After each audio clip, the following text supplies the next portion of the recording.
আপনার লেগেই রাঁধছি। নিজে রাঁধছো? আচ্ছা, গরুর মাংস না?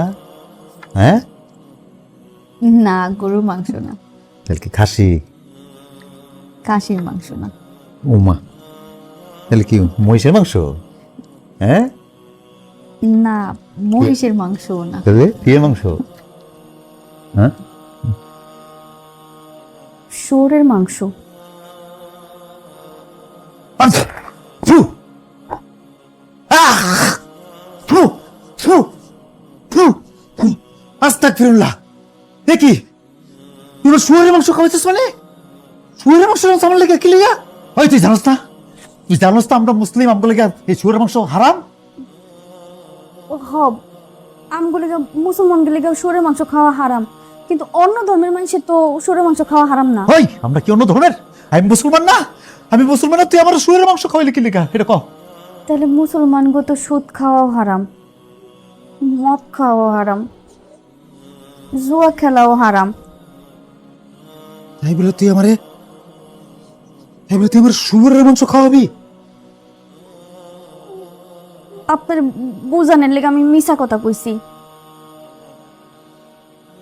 এটা শুয়োরের মাংস না, এটা গরুর মাংস।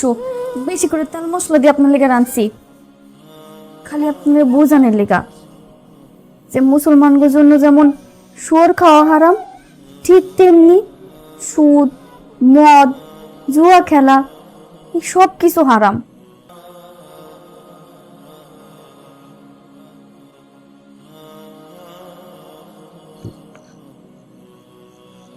দোস্ত, তোর আব্বা মানে আমার আব্বা, ধর টাকাটা রাখ, টাকার চিকিৎসা কর, আর এই টাকার কোনো সুদ আমার দেওয়া লাগবে না।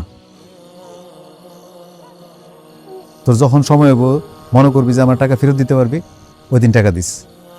আর আগে সুদে টাকা দিছিলাম না তোরে, আমার কোনো সুদ দরকার নাই। যদি পারস মূল টাকাটা ফেরত দিস, কারণ আমি সুদের ব্যবসা বন্ধ করে দিছি, আমি এখন সুদের ব্যবসা করি না।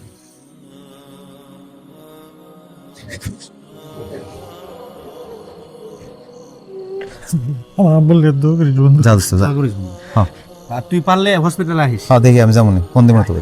গেলাম তাহলে। হ্যাঁ, আমার কি কপাল, মানুষ কয় না বউ সব পারে। আমার জীবনে তোর মতো একটা মেয়ে যদি বউ হয়ে না আসতো, আমি আসলে বুঝতাম না যে একটা নারী, একটা মেয়ে চাইলে যে সব কিছু পারে।